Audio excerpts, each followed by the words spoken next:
Pagpapala at pagkatuto ang hangad ko sa iyo. Ikaw ay nasa ika-6 na aralin na ng asignaturang pagsulat sa piling larangan, technical vocational. Muli ako ang iyong guro, Binibining Lampa.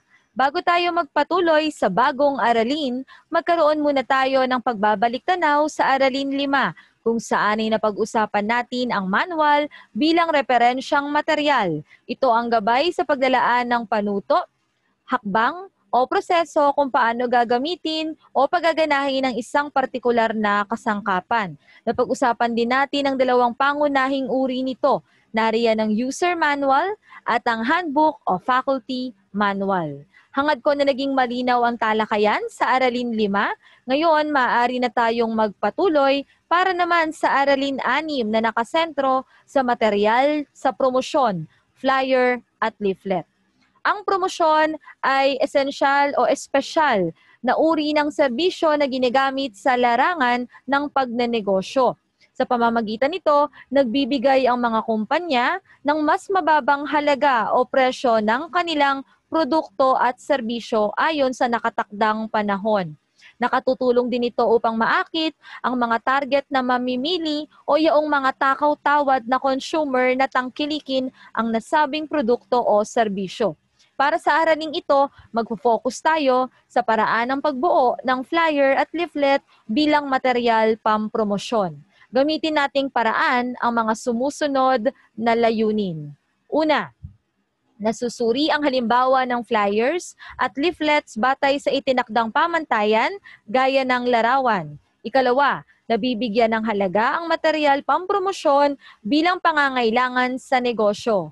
At ikatlo, nakabubuo ng sariling konsepto ng flyers at leaflets mula sa nakalaang sitwasyon. Kaagapay ng talakayang ito ang nakalaan na lesson package sa inyong Genyo account. Nais kong simulan ng ating talakayan sa pagtatakda ng mga pamantayan kung paano bumuo ng promosyonal na material.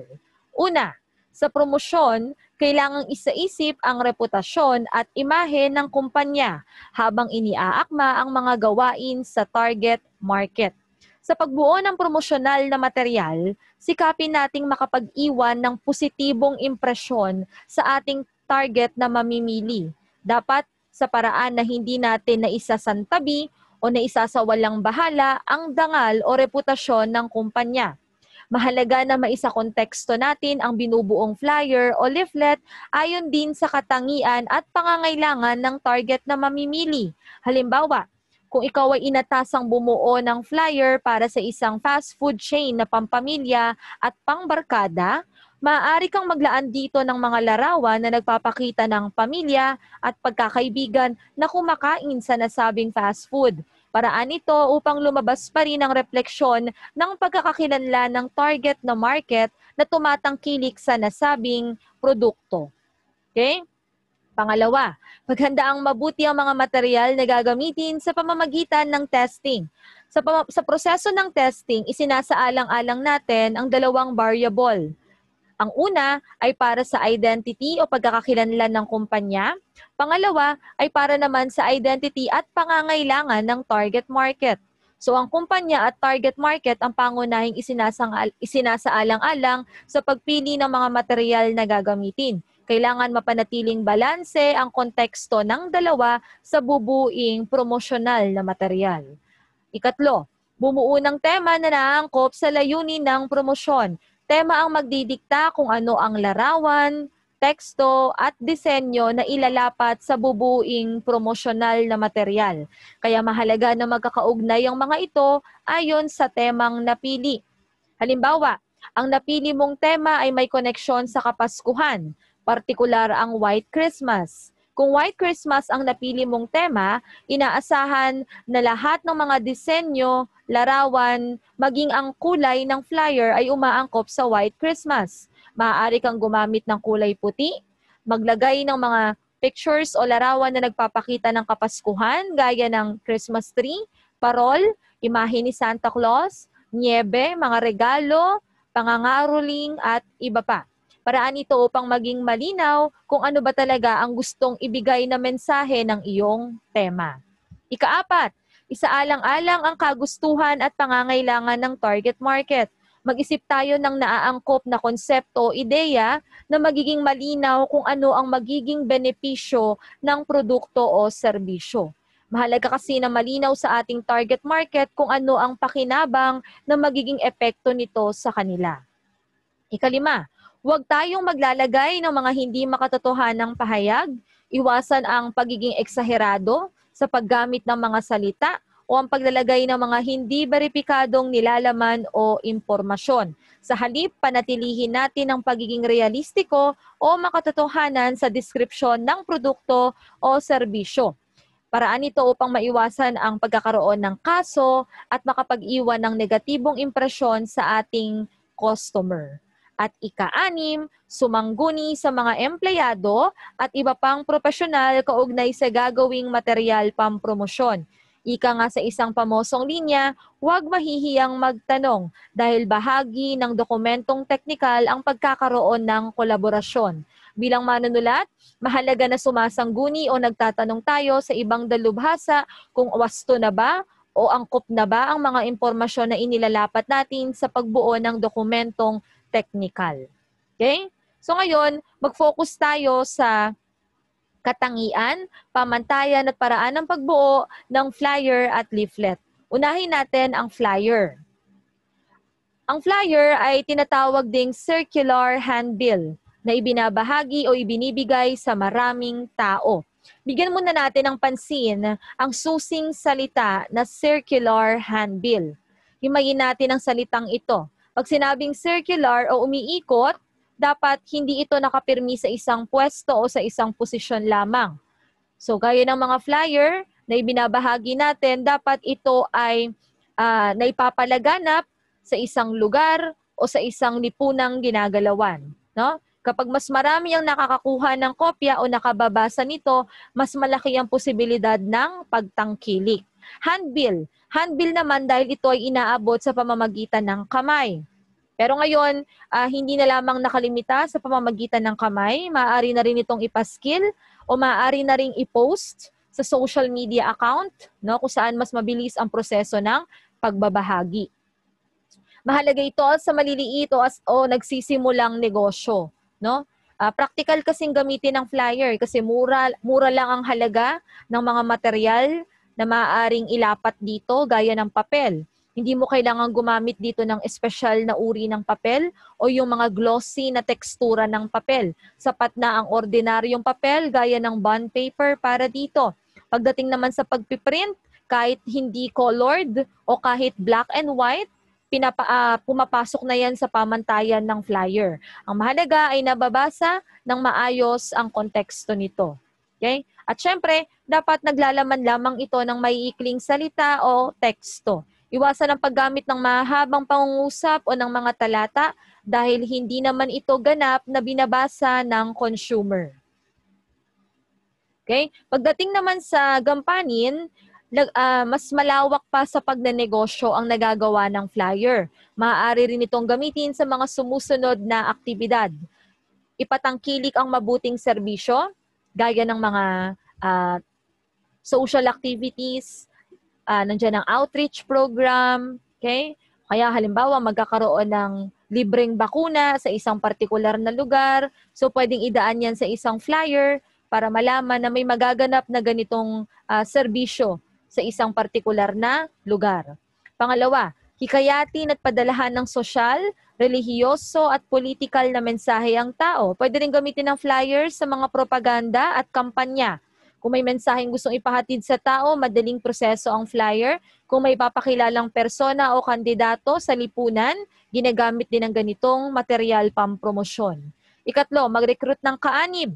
Halimbawa sa mga job offerings, no, ng mga BPO companies, ginagamit nila ang flyer para ipaalam sa madla na nangangailangan sila ng call center agent. Ipatalastas ang isang pangyayari, pagpalagay natin may magaganap na concert o program sa isang lugar, so maaari itong ipabatid sa tao sa pamamagitan ng flyer. Ang flyer ay pwede nating ilaan sa iba't ibang uri ng anyo o iba't ibang sukat ng papel. Nariyan ang A4 na humigit kumulang sinlaki ng letterhead, ang A5 na kalahati ng A4 o kalahati ng laki ng letterhead, ang DL na kasinlaki ng complement slip, at ang A6 na kasinlaki ng postcard.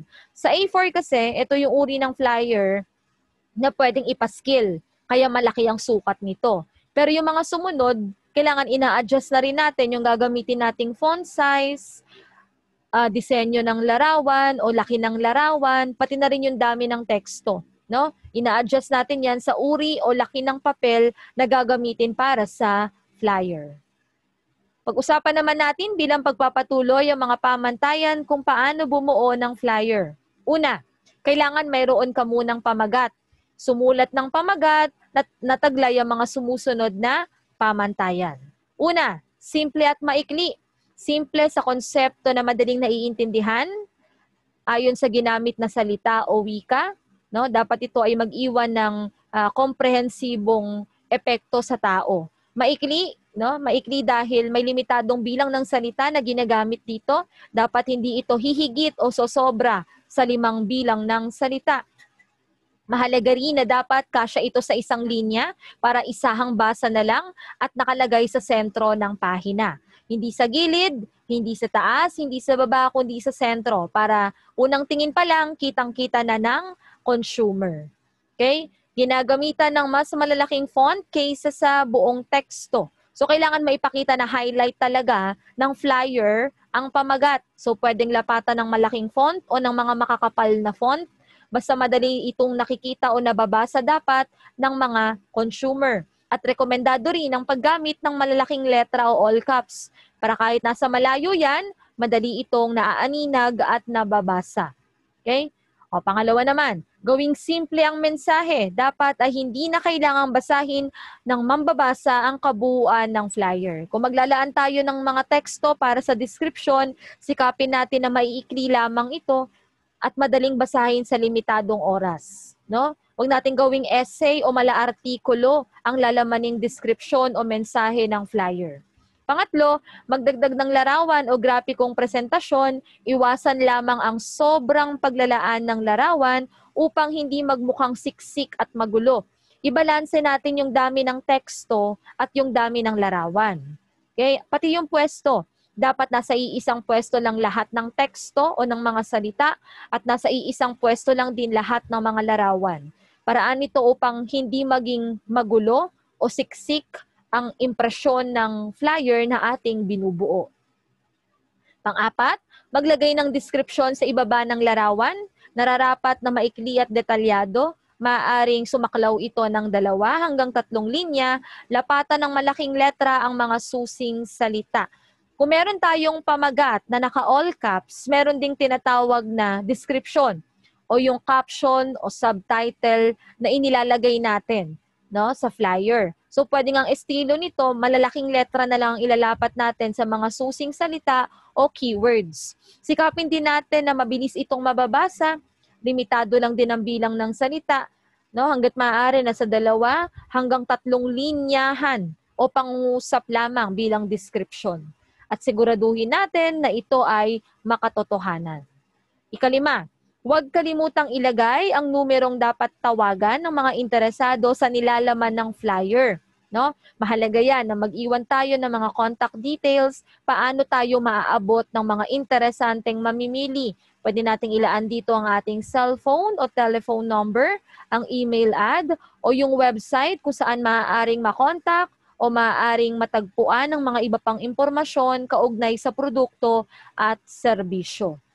Ika-6, pagsasapubliko ng impormasyon ang pinakamahalagang bahagi sa pagbuo ng flyer. So bago natin ipamigay o ipamahagi ang kopya ng ating flyer, suriin muna natin, no, i-proofread muna natin, tama ba ang spelling, gramatika, bantas, naaangkop ba ang mga larawang ginamit? Kapag na-print na ito, sakali man na black and white, siguraduhin pa rin na madaling nakikita o nababasa ang mga salita at naaaninag ng maayos ang larawan. Okay? Ngayon, dumako tayo para naman sa leaflet. Tapos na tayo sa flyer. Bilang pagpapatuloy, alamin natin ang katangian at mga pamantayan sa pagbuo ng leaflet. Ang leaflet naman ay tinatawag ding brochures at pamphlet. So karaniwan, mas mataas ang quality nito kaysa sa flyer, no? Mataas ang kalidad pagdating sa material, lalo na yung paggamit ng papel. Sa leaflet kasi, gumagamit tayo dito ng mga espesyal na uri ng papel o yung mga glossy na tekstura ng papel. Maliban dyan, inaasahan din na colored print ang leaflet, no? At ito ay karaniwang tinutupi sa 2 o 3 para magmukha itong ganap na brochures at pamphlet. Okay? Ngayon, ito yung ilan pa sa mga layunin o gampanin ng leaflet. Halos katulad lang sila ng flyer, no? Ang leaflet ay nagpo-promote ng produkto, serbisyo o organisasyon. Karaniwan, makikita rin ito sa mga magazine o kaya ay sa mga pahayagan, lalo na sa broadsheet. May pamigay sa mataong lugar, makatawag ng pansin at makapagpahayag ng mensahe. Ang kaibahan nga lang ng leaflet at ng flyer ay yung kalidad ng material na ginamit dito. Okay? So pag-usapan natin dito kung ano naman ang mga standard o pamantayan na dapat nating masunod sa pagbuo ng leaflet. Una, dapat malinaw muna sa atin ano ba ang gusto mong maging itsura o imahe ng rough layout mo. Paano ka bubuo ng rough layout? Ang rough layout kasi ang nagsisilbing linya na nagpoposisyon kung saan nakalagay ang mga teksto at larawan. So siguraduhin mo munang ma-finalize ang rough layout bago ka maglagay ng pictures at text. Pangalawa, gumamit tayo ng mga parirala sa halip na pangungusap, no? Para sa paglalaan ng pamagat at teksto. Iwasan ang maraming gamit ng salita na hindi naman kailangan. Pagdating naman sa font style at font size, gumamit tayo ng mga uri ng font style na madaling nababasa o madaling naiintindihan. No? Iwasan natin yung masyadong makurba o yung maraming arte na uri ng font size o font style kasi maaari itong mag-iwan ng confusion o kuryosidad sa ating consumer. Okay? So gamit lamang tayo ng phrase na mag-iiwan ng buong idea o konsepto sa ating consumer. Pangatlo, kung ikukumpara sa flyers, ang leaflet kasi ay mas malaki ang espasyong nakalaan. Tandaan, nakatupi ito. Dahil nakatupi, nade-divide ng husto kung ano yung mga impormasyon na kailangang ilagay sa bawat bahagi ng papel. Okay?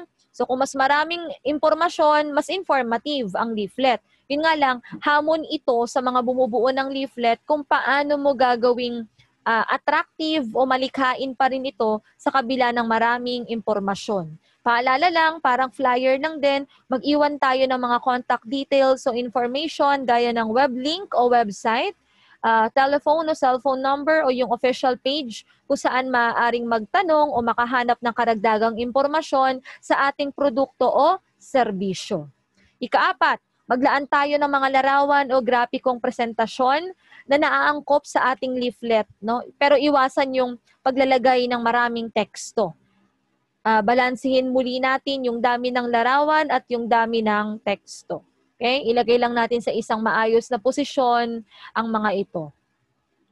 At ika-5, syempre kailangan din ng proofreading, gaya ng binanggit ko kanina. Ito yung pagsusuri sa teknikalidad ng leaflet. Sikapin na walang maling baybay o spelling, maayos ang gramatika, nagamit ng tama ang mga bantas, sigurado ka na dapat sa gagamitin mong mga larawan at disenyo, at dapat nasunod ang tema sa binuo mong leaflet. Kung maayos na ang lahat, pwede ka nang magpa-print ng kopya o sample nito. Maaari mo itong isangguni o itanong muna sa mga dalubhasa. Okay? Kung ano man yung feedback o komento nila, tanggapin natin ito bilang konstruktibong kritisismo na magpapabuti sa ginagawa nating leaflet. Okay? At kung okay na ang lahat, maayos na, pwede na natin ipamahagi ang mga kopya nito. So karagdagang kaalaman, maaari pa natin gamitin ng ibang lunsaran o software gaya ng mga sumusunod sa pagbuo naman ng flyers at leaflet. No? Sa katunayan, yung Canva at Pictochart, mayroon ng layout na nakahanda. No? So maglalagay ka na lamang dyan ng larawan at ng teksto. Pero kung gusto mo talagang manggaling sa'yo at maging personalized talaga yung layout, pwede mong gamitin ng Word document at Microsoft Publisher. Okay? Kung makakapagsaliksik ka pa ng ibang lunsaran o software, mas mainam. Tandaan, ito ang pagkakaiba ng leaflet at ng flyer. No? Sa kabila ng kanilang pagkakaiba, pareho silang nagagamit o nagiging kapaki-pakinabang sa larangan ng pagnenegosyo dahil nagbibigay ito ng pangalan o pagkakakilanlan sa produkto at serbisyo. So naway naging malinaw ang iyong pagkatuto sa araling ito at naging malinaw din sa ideya o konsepto mo kung gusto mo talagang isulong ang pagnenegosyo balang araw o pumasok sa mundo ng empleyo. Tandaan lang, kapag tayo ay nagnenegosyo, mahalaga na maging flexible tayo sa kung paano natin ipapakilala ang ating produkto. Mahalaga pa rin ang pagiging totoo sa kung ano ang nilalaman ng gagawin mong produkto o serbisyo. Hanggang sa muli, para sa mga susunod nating aralin, salamat sa iyong pakikinig at hangad ko na naging makabuluhan ang iyong pagkatuto. Hanggang sa muli, paalam!